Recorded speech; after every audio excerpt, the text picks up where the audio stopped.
Hi, and welcome to Filmmakers Compass Podcast, a show where we talk about movies and, well, more movies. I'm D-Man, joined by CP, and CP, I hope you're very thankful that we're recording a podcast Thanksgiving week. D-Man, I am thankful for this podcast. I'm thankful for our awesome listeners, and I am thankful for you. Oh, I am so thankful for you as well. And I am excited because we have a great episode in store this week. We're actually talking about a Thanksgiving movie, which is a little bit harder to do than you'd think. Yeah, takes a little bit of digging to actually find those. Yeah, I mean, when you think of the long list of like Halloween, sort of obviously Christmas, maybe 4th of July, there's a lot of movies that encompass that, even to the extent that some Christmas movies include New Year's and a lot of that stuff. But when it comes to Thanksgiving, it gets a little tricky. So sort of once you get past Charlie Brown, it actually takes a little bit of work. Right. So to our listeners, it may be the obvious choice, but I'm excited to talk about a Thanksgiving movie this week. So pretty exciting. And as always, before we jump into the episode, CP, let's go ahead and do our shout outs. So first up is Drucker, who said, "What a super fun episode. She's such a fun guest, and I'm about to go home and watch Back to the Future." And he is, of course, talking about Caitlin Moose, who, thank you again so much for coming on the show. Thankful for that we have a fantastic guest. Yep. So thank you to all our guests that took the time to come onto the podcast this year. It was a great time. And obviously, I'm positive at some point Caitlin will be back.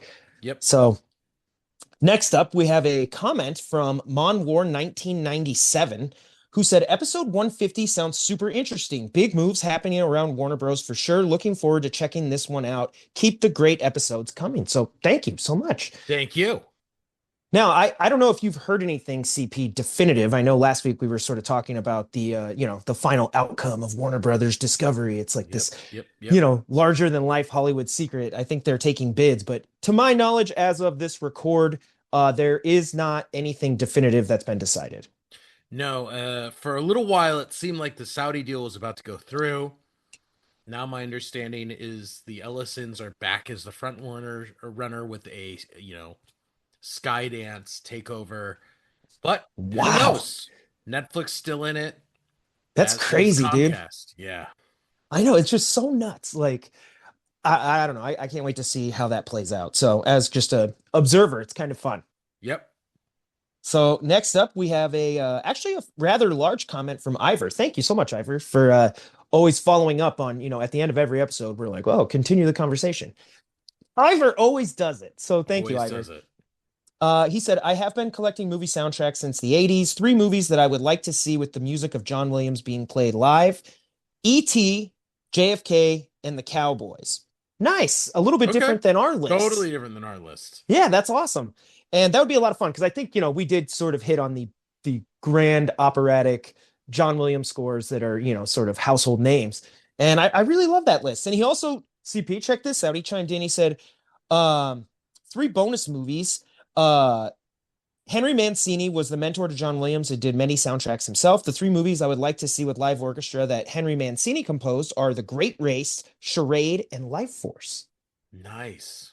Okay.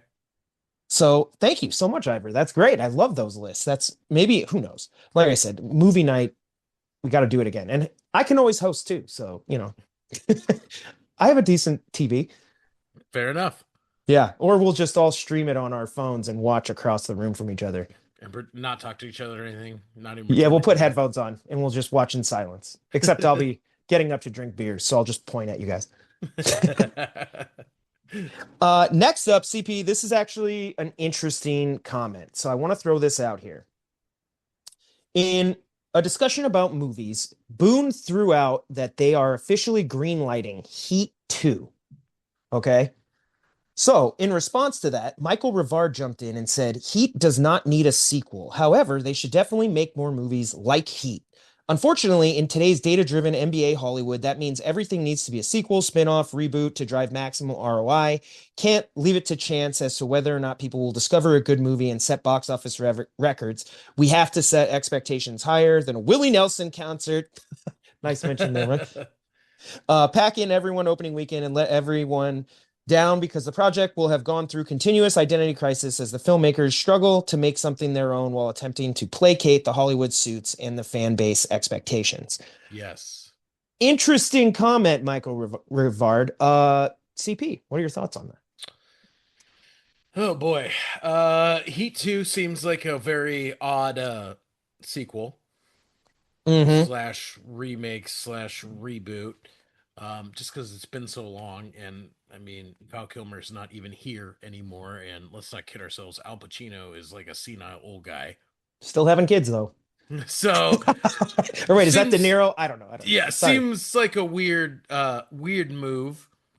However, I do understand the argument that the only way we get a Heat like heist movie is it has to either be roped into an Ocean's 11 or a Heat movie, and that's the only way, Yeah, you know. I agree with you, CP and Michael. Uh, it's very interesting because my first reaction when I saw Heat 2 was coming in, I think Boone asked, like, does Heat need a sequel? Of which Michael responded, but I too was also like, I don't think so. I've never once been like, oh, I wonder what happened next, right? What's the Yeah. continuation of that story, especially like 30 years later? Or are you going to do sort of like a Heat remake? But I thought about it after his comment because I was really intrigued and I was like, you know what? I kind of get what he's saying. That in order to get movies like that, we're probably going to have to tie it to some sort of IP that can drum up a bunch of energy and expectations around it, some excitement. Because unfortunately, unless you have an auteur filmmaker, which there are some, Tarantino, Nolan, Denis Villeneuve, how do you say his name? Is that Villanueva. Villanueva? Yeah, there are some out there. I think what's the guy that did Sinners? Ryan Coogler. Yep. He's got a good following. The guy that did Get Out. Yep. Like there's a few auteurs out there where it's like, wow, if they just make a movie, people will go see it. But a lot of movies, if you were to just make an incredible movie in the vein of Heat, will people just show up to the theater? I don't know. Because there's this great discussion online, CP, about A-list celebrities or the A-list being dead. That I think Tarantino had that quote where he's like, Chris Evans isn't the celebrity, Captain America is the celebrity, or I whatever he mean, said. case in point, we were just talking about it last episode with Sydney Sweeney, Yeah, right? Bomb after bomb after bomb, despite the fact that she's one of the, most popular actresses in influencers, film right now. celebrities. Yeah, Yeah. right. So I kind of get it. This is one comment that I definitely want to throw back to our listeners, everybody, but I mean, obviously, Drucker, Ivor, whoever. Let us know your thoughts on this. This is kind of an interesting discussion. I mean, what does it take to get something original to really get, blast off into the stratosphere? And is it worth just sort of admitting if we tie things to IP or already established properties, maybe we'll just get something great eventually? Well, the thing too, though, is see, I'm actually going to go back to like 12 episodes ago. The way that we get Heat 2 is we actually make it the next Jurassic Park movie where they have to break into a compound that has lockdown dinosaur embryos. I kind of love that. That's it. Existing IP, taken in a different direction. Yeah. Boom. I mean, I wouldn't be opposed to like the gritty sort of down to earth style of a Heat, but you incorporate, like you said, you incorporate it into the Jurassic World franchise or something. I don't know. I Yeah. think there's a lot of ways that this could go. So that's definitely a comment that I want to keep the conversation going with, and I hope our listeners will chime in with your thoughts because I don't know if there's a right answer there. you know, we've talked about it many times. After, we literally have box office breakdown where, it's like if you read the comments online, everybody's like, hey, we want original new content. But then every time that comes out versus Lilo and Stitch, which Everybody one makes all goes the to money? see the existing established IP. Yeah, you're right. So, it's kind of tough where I'm like, I actually really do sort of get why studios would do this. Yeah. So, anyway, that was pretty good. And then finally, for our last shout out, I just wanted to say big happy birthday shout out to Isaiah and Brianna. Hope you both had a very happy birthday. And that does it for me, CP. Do you have any additional shout outs? Or are you good to go? Yeah. Shout out to Sasha. Happy birthday. Happy birthday. Happy That's birthday, awesome. everybody. All All right. right, D man. Well, then you know what time it is, everyone. It is time for our box office breakdown.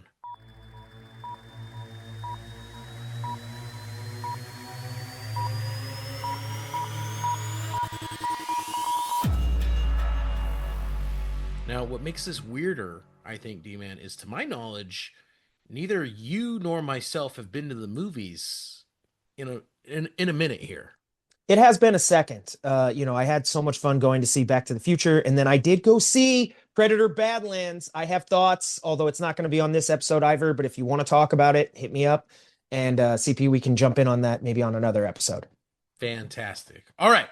So, this week, obviously, everything is going to change after the Thanksgiving box office weekend because it is a huge weekend for movies. Definitely. Always a great one, great weekend for the studios. But number five, Rental Family. Oh yeah, that's the Brendan Brendan Fraser. Fraser one. I really Okay. want to see this myself because I love Brendan Fraser and, you know, I think two of the movies that I really wanted to see, and you might name this one.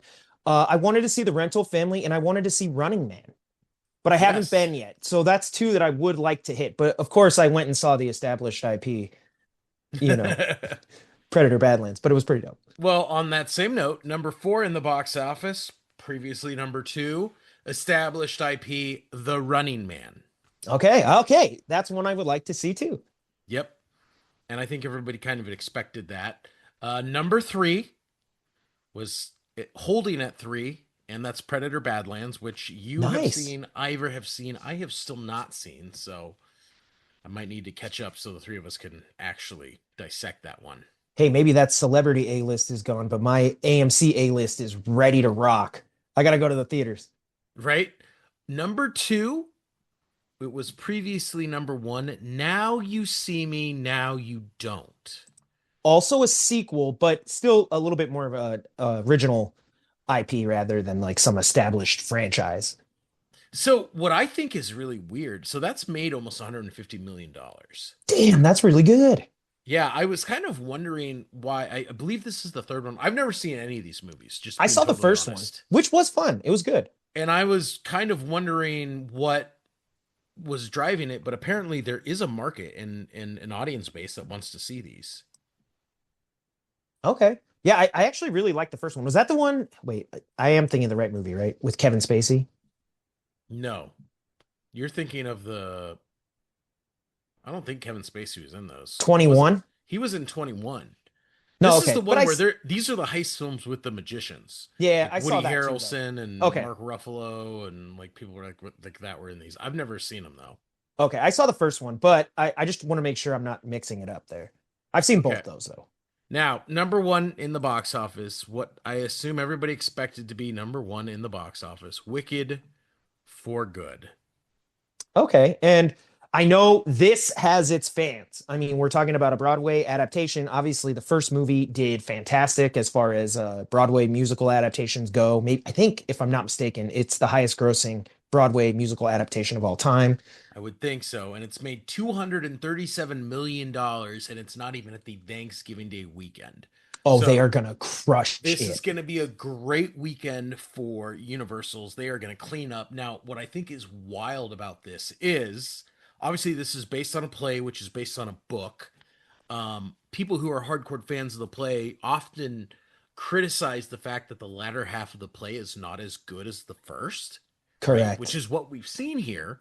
It's also the significantly shorter half of the film or I did of the play, right? I saw Wicked in theaters, and I would agree. I'd say the second half is it's very convoluted because it tries to wrap around Wizard of Oz. Yep. And so while it's neat in a way because it feels like these events, like you're seeing what was happening while Wizard of Oz was happening, it like forces some things just for the name of like getting some stuff in there. Yeah. That's my opinion. Now, the weirdest thing about this is Ariana Grande has been out there promoting the film, telling people that a third Wicked is coming, which I feel like was a surprise to John Cho, was Oh, a surprise to Universal, and everyone else because, to my knowledge, the Wicked stage play has story has been told. So I don't know where we're getting Wicked Part 3, but hey, you're correct. That is the end. It was only intended to be parts one and parts two, or part one and part two. And If there is a third one, I'm assuming then, just like all other franchise IP, it's because it made so much money and they see an opportunity to continue that story. So I guess the question is this: does that mean that Wicked Part 3 is actually The Wizard of Oz, a remake of The Wizard of Oz? I guess it could be, but technically in part two, The Wizard of Oz already happened within the context of the story. So So I I don't don't know. know, right? It's very weird. I also do find that other than mostly like Disney animated features, it is pretty hard to get original music on the screen successfully that people rally behind. Versus like in this case, right? They're adapting the stage musical of which people already knew the songs, Hmm. and so they were super pumped to sing along and see them in the theater. And I don't know. My opinion is like new music is really really hard to do unless you have like some of those guys. I think it was like Alan Menken and some of the Yeah, guys from Disney back in the day. who are just cranking out the hits, dude. I know. Yeah. So So, I'm with you. I don't know, man. That seems tough. well, I mean, congratulations to Wicked. It seems like they're going to make a ton of money, and the studios will be, probably riding high to finish off the year. Obviously.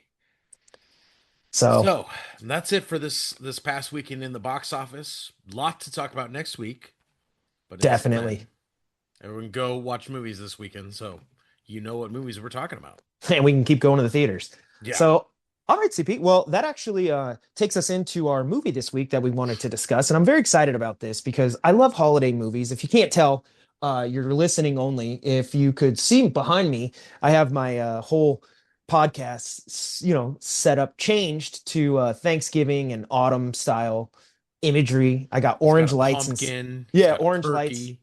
instead of blue lights. And yeah, it's pretty cool. So I'm definitely excited. And this week we are going to be talking about the John Hughes film Planes, Trains, and Automobiles, starring Steve Martin and John Candy from Yep. 1987. Yep.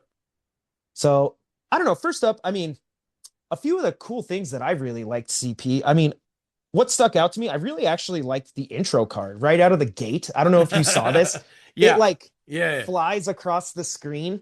And as it goes, you kind of hear like if it's a plane, you hear like a plane landing or taking off, whatever sound effect, a Yep. train, there's, like a train horn, and then a car, you just hear like, woo. And I don't know, I thought that was neat because like there's so many opportunities to have fun with title cards where people just don't. Yeah. I think, maybe there was a time where that was much more commonplace and now it's kind of considered to be like cheesy. Yeah. Like you want your title card to feel epic, but I found it to be really fun. It sort of Yeah. set the tone for me for the movie, which was that this is going to be a little wacky. Yeah, right. This isn't super serious. Yeah, so I like that. And then, oh, I got to at least acknowledge this. Kevin Bacon. I forgot that he was in this movie. I know, right? Long, So like too short to actually be a starring role, too long to be a cameo role, totally just a supporting character. Kind of a weird Kevin Bacon move. I know, and it's weird because I wondered myself at first when I saw him, I was like, oh, okay, a Kevin Bacon cameo. But then I thought back to like 86, 87 when they filmed this. Obviously, he'd been in Footloose and Friday the 13th, and like he was Yeah. an established actor, but I was like, was he Kevin Bacon? Probably Or not, did he have to right? make it through the 90s to really be like that household name? So I was like, is that a cameo or a supporting role? I think it's got to be a supporting role. I was So I'll thinking throw that. that Like, I out to don't the know how else it could listeners. be. But he actually plays a character that competes for a cab at the beginning of the movie as they're all trying to get to the airport, when, holiday travel is at its zenith. So Yep. it was a fun little role, I thought. He doesn't come back, but it was cool. Um, I actually really enjoyed the Midwest setting in this movie. So I believe they go from New York to Kansas to St. Louis to Chicago. Yep. So that's the route. And for anybody that hasn't seen the movie, if you're not going to watch it, essentially it's a story about two guys trying to get home for the Thanksgiving holiday. And thus, that is why it's a Thanksgiving movie. Solid. Very, very solid description there, D man. Yeah, so that's all it is. And, basically travel by planes, trains, and automobiles becomes very complicated and a lot of hijinks. And it's a very fun movie. But I don't know, what were your thoughts? What were some cool things that you really liked? First of all, it's very John Hughes, right? Mm-hmm. I know he's breaking some of his kind of traditional tropes, but like it feels like a John Hughes movie. I mean, especially since like, the road trip movie is something I don't want to say he invented, but he really put on the map with Vacation. Vacation and then all the other vacation films on top of it. So this is Hey, in there's a line lot of with that travel in Home Alone. in Home Alone, right? There's an element to travel to Ferris Bueller. Like this is kind of a reoccurring theme in John Hughes. Also, it sets place during the holidays, which is something that a lot of his films do. Yeah, And it's about an element of family dynamics, which at the heart is what most of his films are again. So like watching it, you're like, yeah, of course this is a John Hughes movie. Who else would have done this? You know. true. Definitely. Did you have any like favorite scenes or anything? Because I know for me, the one that always stands out, at least it was odd. They're staying in a hotel room and some guy just picks a lock and comes in and robs them. Well, it's so weird too because the robber actually has like a lot, like a surprising amount of FaceTime Yeah. that you almost wonder if, like, you would think that at some point it's going to come back around in the film, but he And never all it, does. no, and they never find out who robbed them. They just Or, assume that each other robbed them. or like it should be someone who's like that should have been the Kevin Bacon role where you're like, oh no, Kevin Bacon just robbed those guys. Like, he gets his little cameo FaceTime moment, but so I thought that was always so misplaced. I love that scene when they actually before they get to the hotel when they land in Kansas and that dude is driving like the old like El Camino or whatever. Oh yeah, that's so cool. And I'm just like, this is so out of like any experience I have ever had driving through Like getting a Kansas. cab. Yeah. Yeah, I'm like, this is so random. Like, that's one of those things I'd love to ask John Hughes. Like, what inspired you to add that flavor to it? Well, and it reminds me of like even going back to like our college days and taking classes on writing where they're like always, if you can add character or make things memorable, like try to do it without it feeling so out of place. And that felt like something that was like they could have just taken a cab. Nope. Yeah, right. But like by doing that, that scene becomes incredibly memorable. Yep. And you always Exactly. think of that guy and you're like, oh, I always wish, if I got in a cab, like it might be something like that. There's like pictures of chicks up on the back of the seat and Yeah, like right. things dangling all around them, like lights or whatever. It was, I don't know, that was fun. Yeah. Has And like then, the hydraulics, puts the car down when they get out. Yeah. and I always love the scene. It's, the crux of the movie, but the scene where they end up sharing a hotel room towards the end and they get a couple drinks, hotel mini drinks going and they start telling stories about their lives and they finally do connect. I think the movie really needed that scene at that moment. Yeah. Yeah. No, I agree. And so that to me felt, even though there's, as the movie progresses and like uh Neil ends up realizing, Steve Martin's character ends up realizing things about Dell and he's sort of gonna go back. I think the real moment of catharsis is that scene in the hotel room for me. I agree. I agree.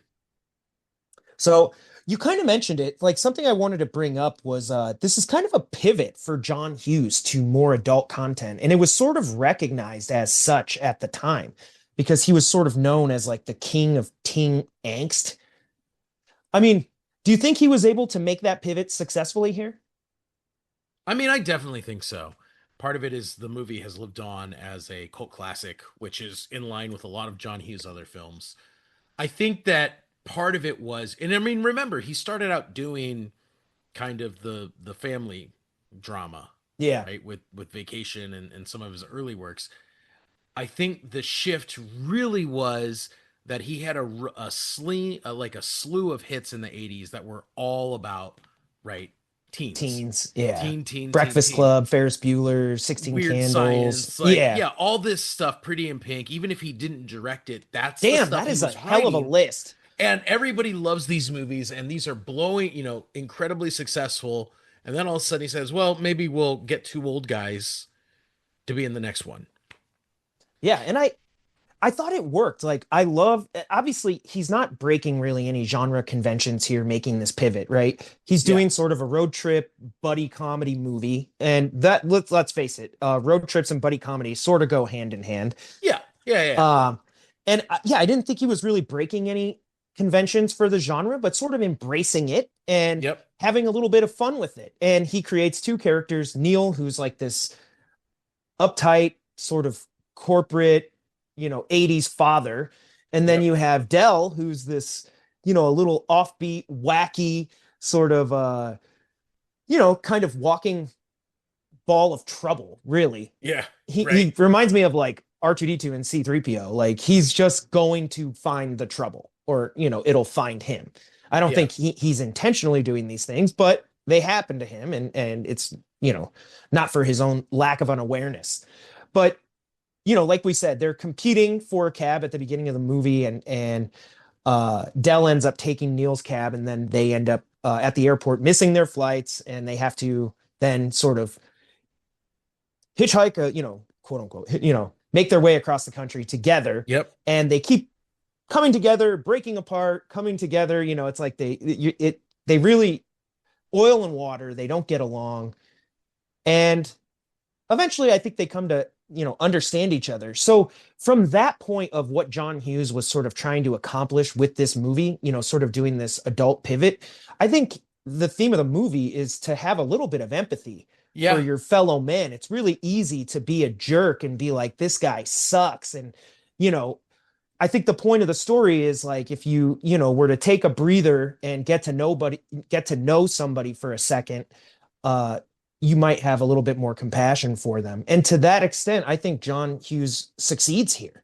I with agree. this more adult level material. I also Yeah, I think agree. it does tie into the whole Thanksgiving time period, but really we'll get to that. But it's more of a vehicle for just how to set this all in motion.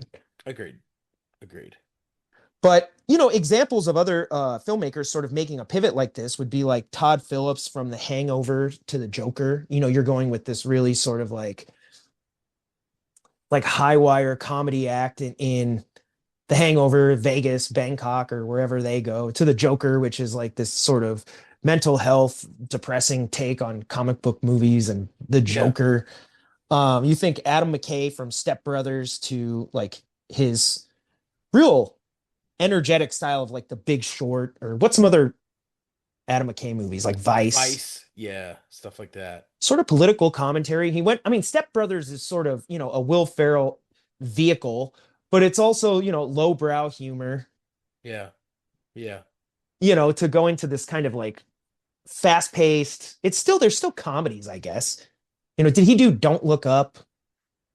Yeah.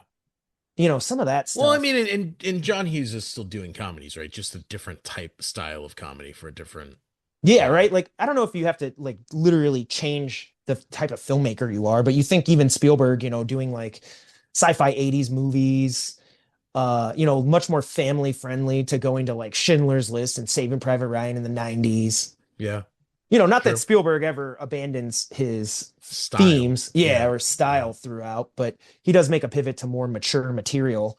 Even what was the one about it was the Jewish guys that do like the terrorism. Oh, What was Munich. Munich? Yeah. So you have that in there. And then even, another example is like Peter Farrelly does something like Dumb and Dumber all the way to like The Green Book. Which is still a road trip movie. Yeah, really it is. It's like yeah, it kind of follows in the same vein. It's like this one's like lowbrow. This one's still kind of a little lowbrow, but it's got a lot But more it's still drama. yeah, yeah, yeah, yeah. With That's kind comedic of funny. elements. Yeah. Nice. Uh, but something else in regards to John Hughes and Planes, Trains, and Automobiles specifically is that there's that one scene at the cab counter or kiosk where Steve Martin's character, Neil, drops the F bomb. I looked it up 18 times. Yeah. Now, I want to throw this over to you, CP. Do you think that scene was worth it? Because it ended up taking this film from what could have either been a PG or a PG-13 rating to a rated R rating. Yeah. I don't okay. I don't think it was worth it. And the reason why I bring it up is when you look at the rest of the movie, it's incredibly tame, Yeah, kind of. I get it. right? This isn't like, there's not like a scene in it where they can't get a hotel room, so they go decide to hang out at a strip club until, the morning when they can catch the bus out of town, right? Like, Yeah. it's very family friendly for the most part. There's nothing racy. There's no nudity. There's no violence and gore. Even with the exception of that one sequence, the language is super family friendly. I think they lost out on what would have been a PG movie that probably would have made double or triple the box office, Which and I do instead have the settled for numbers. a R-rated one.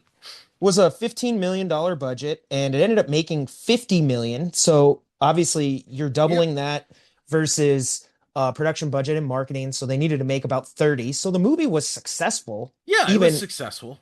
even if it was rated R. But I actually do agree with you. I think there's still a way to convey comedy and his anger in that moment without having to drop the F bomb. Even if that scene is memorable, and we can look back, whatever this is, almost 40 years later, and still say the movie was a success as rated R. Yeah, There was probably a way to tame that down. I mean, maybe he gets, I don't know how many F bombs that back in the 80s you could drop before getting a rated R rating.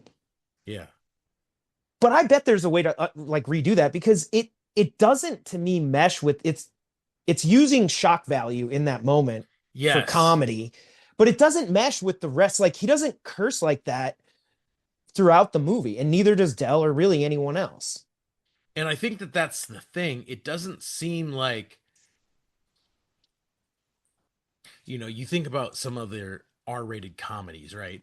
Like The Hangover or American Pie, right? Where the debauchery and the sexuality and all that stuff is what makes those movies work as a story, Right. It's like right? baked right into the plot. And you're like, if we did a PG version of this, it would be so watered down and feel, PG just to be tame that it would never work. But with this, I feel like we could have still had a scene where he's dealing with the uncaring rental car lady and we see him lose it without having to Yeah.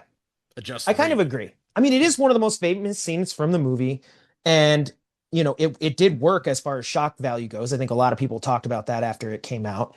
But it is weird because in, today it's like you jump on social media and you see people with commentary on sports and they're like F this guy, F that guy, or right now like I could say the F word and we could clip it and put it on social media and Yeah, you could just be yeah, scrolling and see the F word. It's much more commonplace than it was in the 80s.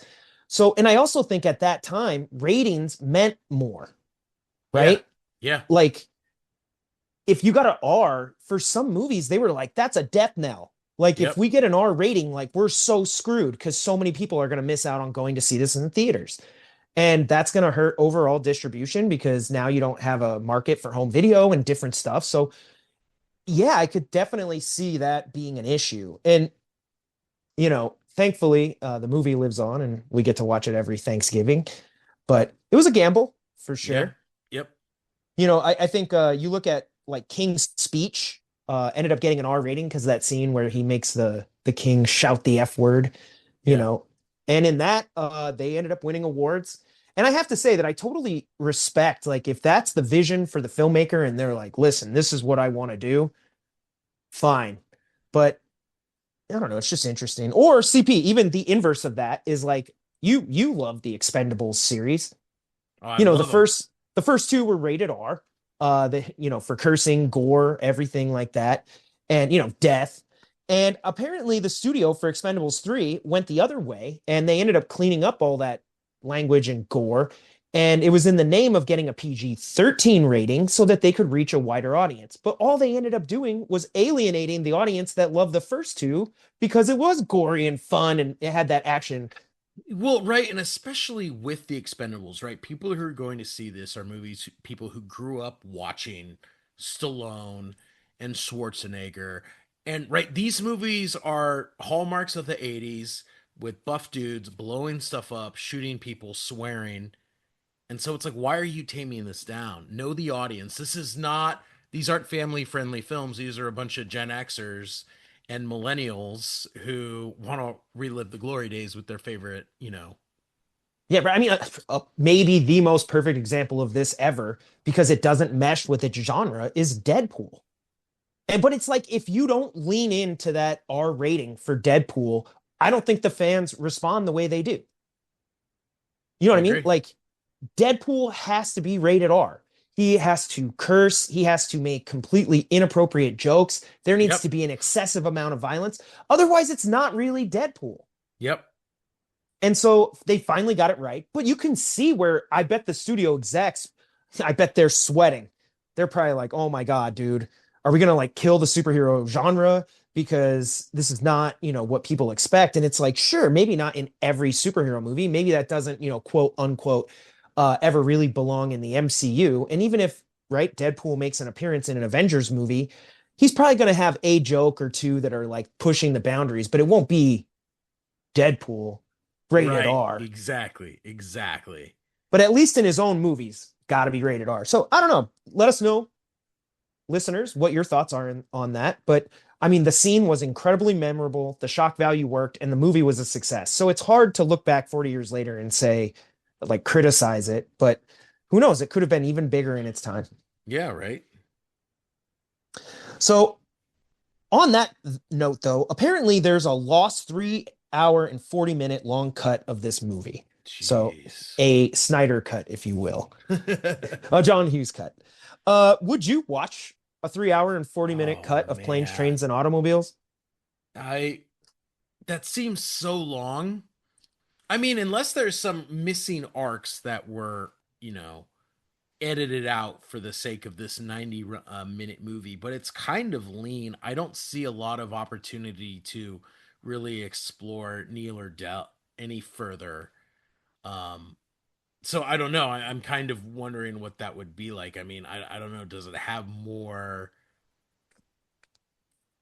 like more cutaways to Neil's Yeah, family? Does it have? Are there I more don't know. scenes of just them as comedians, kind of riffing on each other? Like it just that seems so extreme, right? And you mentioned in pre-production that this movie's runtime is like 90 minutes, and you're like, that's almost perfect for like a John Hughes movie. Probably Yeah, nothing over 2 hours. yeah, right, Like with his stuff, sometimes like the leaner the better. Like because yeah, it makes it feel so full for 90 minutes. But I feel like if you were stretching this out over 3 hours and 40, that's almost is that double the rent? I mean, yeah, yeah, that's a long freaking time. And if all you're gonna do is just have more hijinks, I think you just take the best of what you have and build that into the story and then use that versus try to stretch it out. Cause I could see where after a while, like if all they do is just keep, lighting another car on fire or doing this, you're like, how many times can you fall down or get mad? exactly, yeah, right. So it just seems like that stretch may be too extreme. So I actually I would watch the 3 hour and 40-minute cut just to see and then compare and then do a podcast episode on it. But my gut tells me that 90 was the right running time. Yeah, because even at that, I mean, I'm like, what are we supposed to see? More scenes of them sitting, on the airplane, on the like that. That just feels kind of redundant. Right. And I don't know where you're going with like the character arcs that would really improve what's happening throughout this film because it's pretty basic in Yeah, its yeah, right, both in its genre and its use of conventions, and then the story arcs for the characters. yep, They're not overly complicated. So it seems like if you're going to start adding complications, it might even get convoluted and yep. confusing. I agree. I totally agree. So I do have an interesting question for you, though. Uh, this was posed by somebody else online. I wish I had the name of the person that posed it, but do you think Neil is the real villain of the movie? Like, what if there was a version of this that was from Dell's perspective? Because Neil's the one who's often yelling. He often is short tempered. He's acting more quote unquote villainous. I don't know. What do you think? I mean, I don't think so. I mean, it rests on kind of that odd couple like relationship, right? Okay. The one guy's organized, professional, on time. The other guy is not. Yeah. Right. And the fact that these two dudes are forced to be traveling together, that's what ensuits in, all the drama that we see on screen. Now, if you and I were going with Dell, or you and I as regular people were going with Neil, like it wouldn't be nearly as exciting because, you know Well, maybe we'd just get along. yeah, right, just be like, So cool, all right, yeah, this is whatever the that's way where it a lot of is. the tension, the friction comes from is these personality clashes. I mean, even in the way they look, right? Like Neil's sort of buttoned up wearing a suit and Dell's wearing like, an oversized jacket and, he's kind of sloppy. He's got his Yep. big suitcase. Neil's got his Yep. briefcase. Like Yep. there's all these sort of foil, Yep. contradictions between them that I think is really what makes this movie work. I mean, hell, Neil skinny, Yeah. Dell's Yeah. overweight, Yeah. Yeah. there's that to it as well. So it's like, I don't know. I don't think he's the villain. I think the change in his character is sort of the crux of the movie. It's Neil going from this kind of corporate, everything needs to have, all the I's have to be dotted, all the T's have to be Yep. crossed, to kind of embracing a little bit of messy in his life and Yep. not hating everybody Yeah. around him for it. Yeah. So I don't think he's the villain. He really is the true sort of protagonist here. I agree. But he is a jerk. I'm not going to not say that. He does act to a lot of people within the movie, whether it's people at kiosks, Dell himself, even, obviously he wants to get home to, his wife, but he's sort of at some points, I know this is the 80s and they don't have cell phones, but like she's kind of kept in the dark over there. She doesn't know if he's going to make it. Yeah. I'm like, pick up a phone, bro. Yeah. Right. No, I agree. Call your wife. Let her know you're not going to make it or something. Exactly. So that was just interesting. And uh, before we move on, I did want to see, do you think this is John Candy's most memorable role? Mm. You have Uncle Buck. I mean, he makes the sort of cameo, Gus Polinski. I guess it's not a cameo, it's just supporting role in Home Alone. Um, I mean, he's got a lot of other movies, but this is the one that sort of lives on through the holidays, I guess. Yeah. I'm just trying to think. I mean, that famous scene from Uncle Buck might be that or the airport scene with Kevin's mom as Gus Polinski, King, Polka King of the Midwest. Yeah. Those might be his most like quotable scenes. But the thing is, with the Uncle Buck scene, it's really a Macaulay Culkin scene. Yeah. I mean, He's quick witted in his responses, but I really, don't know. Is Cool Runnings the definitive? yeah, maybe I could see that too. That's a great movie. So I don't know. I might stand on that hill and say this is John Candy's most memorable role, but maybe I'm wrong. Yeah, I'm not sure. Well, leave it up to the listeners. Let us know what you Yeah, think. I guess that's what it comes down to. What do you guys think is John Candy's most memorable role? All right. And then finally, last question for planes, trains, and automobiles, CP. And that is this truly a Thanksgiving movie? Because it Yeah, takes place at Thanksgiving. yeah, it was released the day before Thanksgiving. I think Okay. it works. It's about getting back to family, right? Yeah, for Thanksgiving dinner, he wants to go Yep. celebrate with his family. Thanksgiving is openly recognized within the context of the film. I think there's at like the train station, there's signage that says Happy Thanksgiving. They say Yep. that to each other Yep. in the film. He actually does get home, spoiler alert, in time for Thanksgiving dinner with his family. And I don't know. I guess I would say yes, but I think the There is argument, an underlying theme about being alone on Thanksgiving too, right? Like yeah, that and being that plays definitely into the film and motivations and things. Yeah. thankful for your family, for your new friend, you Yep. know, for anybody that hasn't seen it, if you just want to know what happens, well, they end up sort of connecting over a night of drinks at one of the hotels and kind of get to know each other a little bit better. And Neil ends up recognizing in Dell that there's something a little bit off, and you find out that he's been keeping from Neil the fact that his wife has passed away 8 years earlier. So he keeps referring to her throughout the movie as if she's alive, but she isn't. And he ends up realizing that Dell is not a drifter, but just sort of uh probably wandering in life and could Yep. really use a friend. Agreed. And so after the yeah, all all the hijinks and all the funny things that happen throughout this movie, they end up becoming friends, and he invites Dell over for Thanksgiving. Hmm. So, which is a great ending. Yeah. Uh, I thought it definitely works. I don't think it hits as hard though, CP, as some of the endings like Home Alone or even Ferris Bueller's for me. It's a little tame. I agree, and it feels a little rushed. And I think part of it is that I don't know, right? When Kevin's mom shows up, Kevin's already gone through his growth, and he's disappointed at seeing the fact that his family's not there for Christmas, right? Yeah. He's like, "Oh, I just have to be good and do the right thing, and this is going to happen." And he's kind of disappointed. But the other thing is, we also get a lot. We as an audience are really attached to Kevin's family.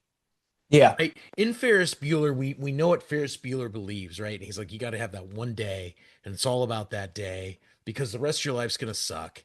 And we see the transformation of his sister going from the person that's trying to get him to seeing the world from Ferris's perspective and helping him succeed, right?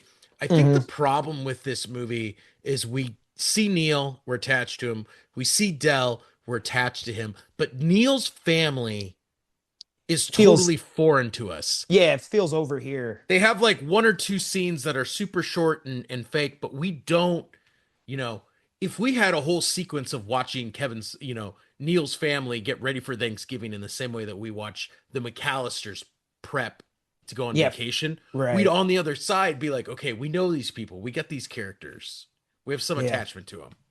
And I Okay, just think without that, we don't get the satisfactory ending. that actually makes a lot of sense. Um, while we're on the topic of like this being a Thanksgiving movie, why do you think Hollywood doesn't Oh man, make a lot of dude, Thanksgiving movies? only thing I can think of is its timing, right? Yeah, okay. We have we have a whole 6 weeks where they are promoting and making Halloween Yeah, themed horror related movies, movies, Haunted right? Mansion or whatever. Yeah, Yeah. right. They're like, okay, we're selling towards Halloween. Then we get a little reprisal, but then it's sort of now we're focusing on the Christmas films. And with all the overlap, I don't know if they want to, you know, take 3 weeks out to promote a Thanksgiving movie And it's if you when they think could just about it, add 3 weeks to promote a Christmas movie.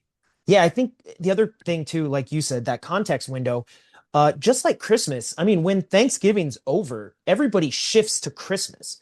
Like, I'm really not trying to watch Thanksgiving movies on Black Friday or the Saturday right after Yep. Thanksgiving. And even if you think about how big the Thanksgiving weekend is for movies, Thanksgiving's at the front of it, the Yep. front end. It's Thursday, not Sunday. So it's like it's not even there's this weekend buildup to Sunday where we all get together for this big dinner. It's like, no, it kicks off with Thanksgiving. Yep. I agree. But you think about Christmas movies, you go try to put a Christmas movie on after the new year, and it just doesn't work. The the magic's gone, Yeah. and you can feel it in the air. I don't know what it is. Even if you watch, Home Alone by yourself, which would be great if I watched it home alone.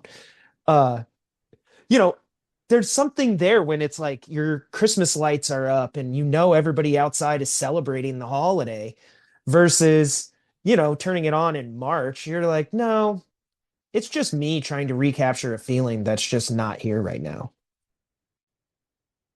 Yeah, it isn't quite the same. And the other thing probably is from a studio perspective, a lot of the Thanksgiving themed stories they assume can be repackaged as a Christmas story. That's For true too. example, Planes, Trains, and Automobiles could have taken place on Christmas Day, right? Yeah, that's a Gotta good be point. home for Christmas, gotta be home for Christmas, and it would have worked just the same. Well, it's interesting you say that because, declaring this a Thanksgiving movie or not kind of reminds me a little bit of Home Alone, where it does take place at the holidays and there are elements that are built right into the story.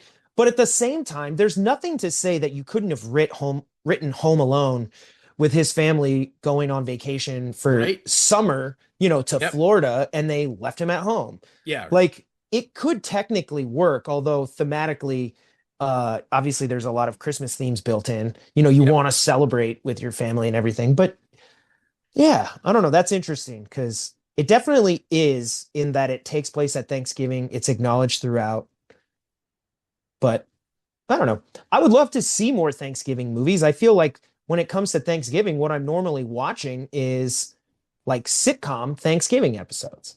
Yeah. No, I agree. And so, Friends, Parks and Rec, New Girl, Modern Fam, like that's what I put on to celebrate Thanksgiving, when, it's the end of the night and I'm like, hey, I just want to relax and get a little holiday cheer. It's usually not a movie for this holiday.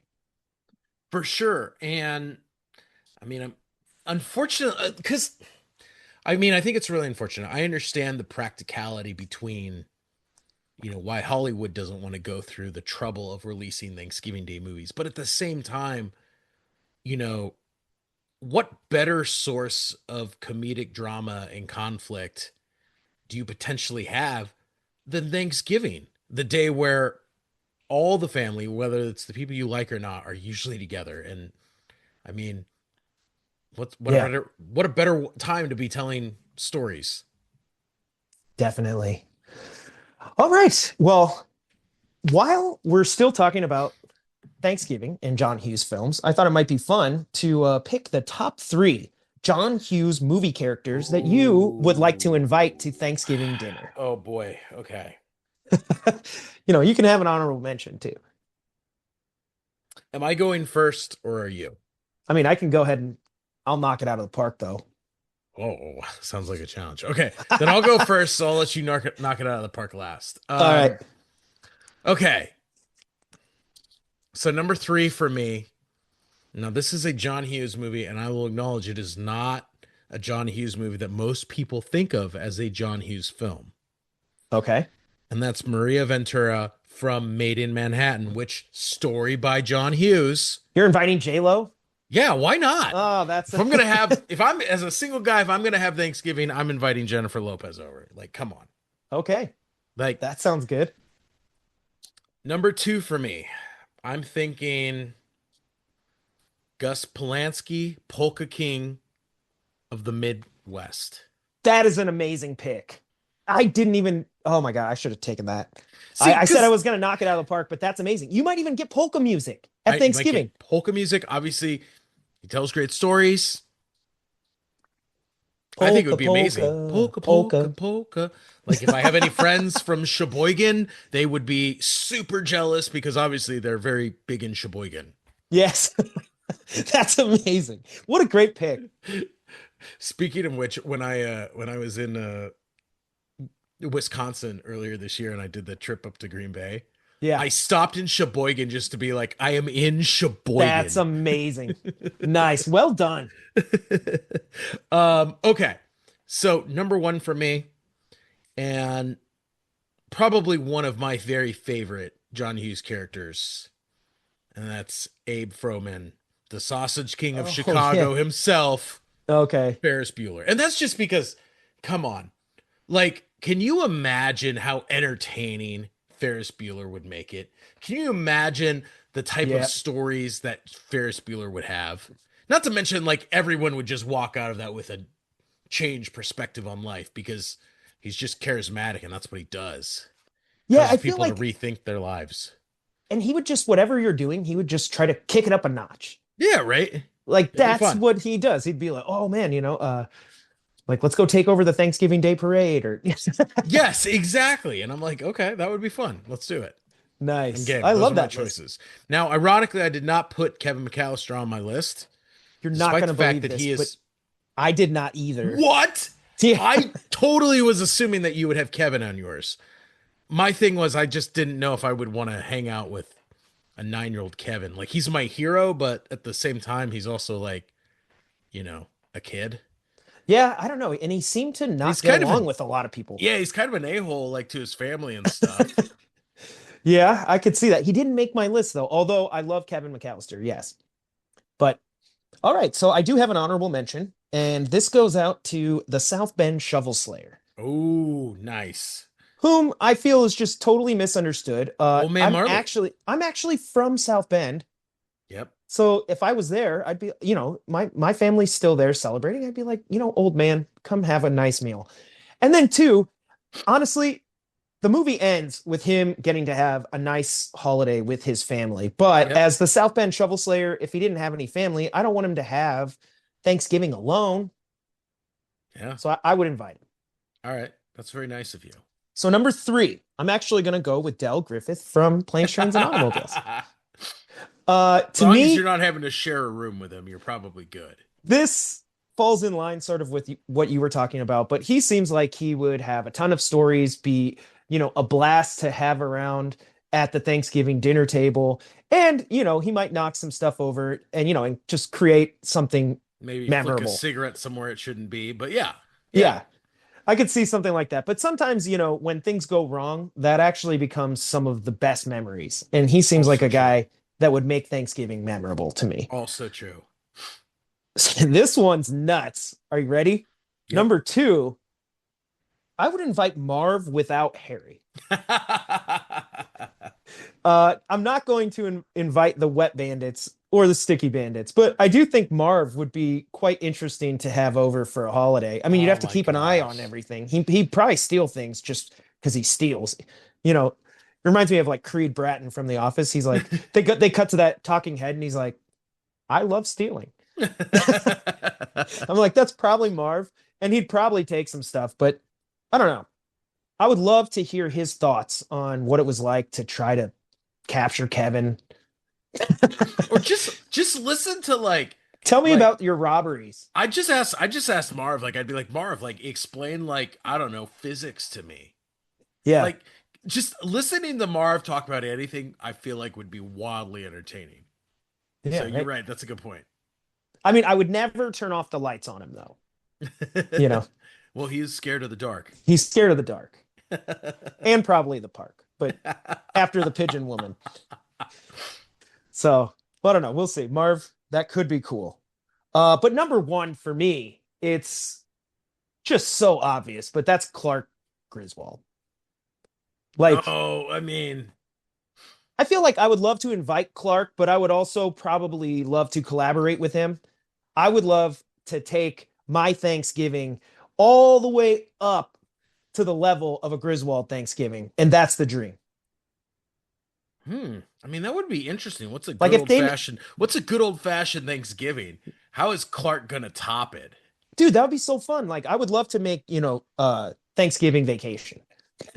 That's what I would want, though. Clark W. Griswold. I mean, he just seems like whatever he's doing, he's trying to make it as memorable and fun for his Yep. family and friends as he possibly can. Yep. So, even though usually things go haywire, I just think it would be so fun to collaborate with Clark on Thanksgiving. Oh my gosh. I would host Griswold Thanksgiving. That's the dream. Really? See, I would rather go to Clark's for Thanksgiving. I mean, I get that too. Because knowing That way, Clark, he'd be like, hey, everybody, surprise. We're all going to appear on this float in the Macy's Thanksgiving Day parade. And then it's going to go wrong because it's Clark. yeah, something would always go wrong. But it's his enthusiasm that I love. So that would be cool. Plus, he seems like a cool guy. Like, I don't know, I would hang out with him. Like, I love his love of the holidays. Like, we could put on good Christmas music and sip That's eggnog. true. That's true. Maybe he'd bring Eddie. You guys could talk about Wally World. Like, yeah, it would be fun. Yeah, right. So I don't know. That just seems like a great Thanksgiving to me. But um, before we actually finish off this episode, CP, I want to bring it back to what the holiday movie season looks like this year. I know we're going to talk about it in the box office breakdown next week and everything, Hmm. but what are you thinking for the holiday movie preview? And do you think the year will end strong? It feels like it's been so lackluster for the last 2 months that I think it has to jump up, right? We have Avatar coming out. Yep. I'm personally excited about the re-release of Kill Bill. Oh, that's going to be awesome. That will be really cool. But at the same time, I feel like we're kind of, and I mean, I guess it's supposed to be Avatar, but I feel like we're sort of missing like, what's the big linchpin movie that's coming out?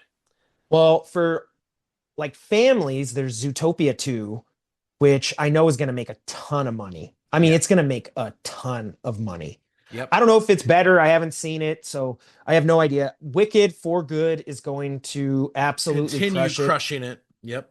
Yeah, I again, reviews have been sort of muted on Wicked for Good. I think people were like part 1 is better, but it is the conclusion. So anybody that was invested in the first part or even the Broadway play is probably open to seeing this. And then Yep. obviously like Wizard of Oz is still on fire. They're playing that at the Sphere, so Yep. it has sort of a second life over there. And just in general, yeah, I think like literally Wizard of Oz sometimes is played around the holidays. Yep. So Great. it just feels like that movie's going to do really well. Uh One thing that really stood out to me, CP, was that I was looking at the lineup for this holiday season, and there was not any, surefire hit of an actual Christmas movie in the lineup. Yep. That kind of made me sad. I thought that was surprising too. Like one of the movies that got highlighted was a Disney Plus special called A Very Jonas Christmas Movie, like the Jonas Brothers. The Jonas Brothers, that's the best that we got. I know. I was like, I feel like there's got to be more. There was one called like Silent Night, Deadly Night, which is like a new entry, or it's a remake of the horror series Mm-hmm. Silent Night. But I'm like, a horror movie for Christmas? Like, I get there's a small group of people out there that's what they're gonna watch. I'm not saying I wouldn't enjoy it, but I'm like, is that really gonna become a classic? I doubt it. Yep. So, I mean, I think on Hallmark they have My Secret Santa.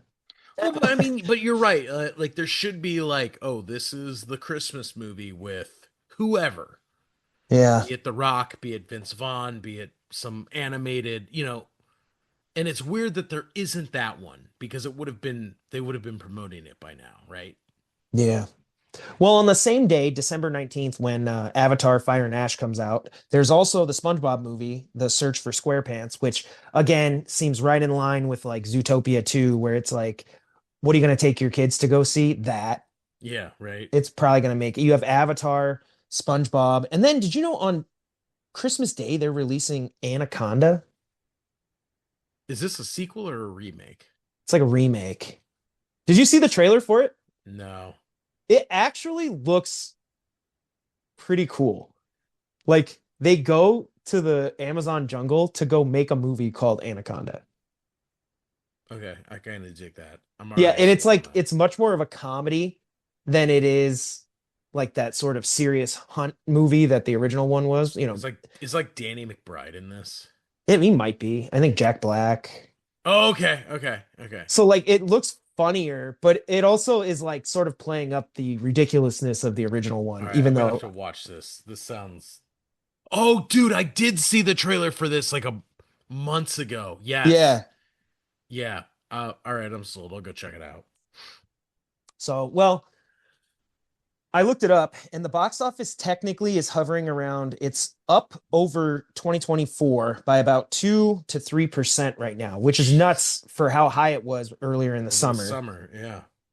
So, but if they end strong, they might have technically a better year than 2024, and it may end up being the best year post COVID, which is great for theaters. Great for movie theaters, great for studios. That's what I mean. I really hope that it is successful. Yeah, so they're So saying the estimate is 8.8 billion for 2025, which is that's a lot of money. that's a lot of money. So I don't know how much they spent, but to get all that made, but that would be fantastic for theaters. So hopefully they end strong. But Wild, dude. yeah, well, last thing before we finish off this episode, CP, I just want to throw it over to you. What are you thankful for this year? Oh boy. Well, I'm thankful that I'm still here. And that's not like a Yeah, given thing, especially in the state of the world the way it is. So, thankful for that. I'm thankful, as I said earlier, that we get to hang out and talk movies with, us and all our listening friends every once a week. That's always fun. I'm thankful for my A-list membership because Yeah, go to the movies whenever you want. paying for movies, I just want to go. Yeah. And I'm thankful for 2026 because I'm really looking forward to next year. All right. So Well, I, I'm you know, excited because uh on our end of the year podcast, we're actually going to take a look forward at 2026 and see what's coming out and what's exciting for that year. So that should be cool. I am thankful for our listeners. I'm so glad you guys tune in every week. I have so much fun talking movies and, having convos with you guys. Obviously, my family and friends and the creators of Andor. Thank you for making Star Wars amazing again. oh my gosh. That's what I'll remember from, 2025. I'm like, damn. But it was a fun year. I'm glad looking back that I got to go see Jaws and Back to the Future and Revenge of the Sith and all these, sort of older classic movies. It was a blast to see in the theaters. And didn't we start off earlier this year doing a list? I saw The Matrix Yep. at Yep. Cosm with Danielle. Shout out Danielle and Sean. That was so much fun. And just it was fun to this year. I feel like it was like a retro year going to see all my favorite movies on the big screen. Yeah, I loved dude. it. Yeah. So, That's well, awesome. to all our listeners, happy Thanksgiving, you guys. I hope you have a wonderful holiday. Eat some good food, spend time with family and friends, and watch some football or maybe The Godfather. I don't know. Maybe planes, trains, and automobiles. So, Yeah, right. Why not?